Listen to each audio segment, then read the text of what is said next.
Certaines interactions écologiques au sein des écosystèmes agricoles permettent de contrôler la pression que les bioagresseurs exercent sur les plantes cultivées.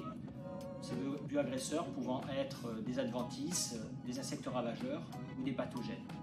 Par exemple, il est possible de semer dans la parcelle une plante qui va masquer la culture aux bioagresseurs. On peut également favoriser les ennemis naturels de ces bioagresseurs, c'est-à-dire leurs prédateurs ou les espèces qui les parasitent, en implantant des couverts végétaux qui vont leur offrir de la nourriture ou un abri, comme les haies ou les bandes fleuries. Notre expertise fera la synthèse des connaissances actuelles sur l'éventail des leviers qui consistent à mobiliser la diversité des couverts végétaux pour réguler les bioagresseurs.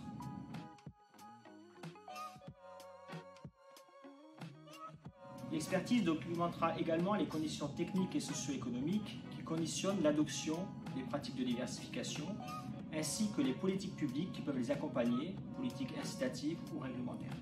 Certaines solutions impliquent des changements au niveau des filières, par exemple pour offrir des débouchés aux nouvelles cultures insérées dans les rotations pour favoriser la régulation naturelle.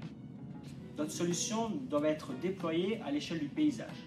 On imagine très bien qu'un ravageur du maïs sera au paradis dans un paysage de monoculture du maïs, alors qu'au contraire, une mosaïque de cultures diversifiées permettra de contrôler les pullulations.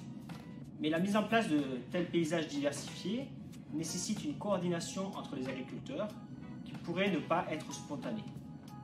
Bien comprendre les enjeux associés à ces changements de mode de protection des cultures et la manière dont ils modifient les interactions entre acteurs au sein des filières ou des territoires est donc indispensable pour s'assurer que ces modes de protection agroécologique des cultures sont adoptés de manière large et permettent une réduction significative de l'utilisation des pesticides.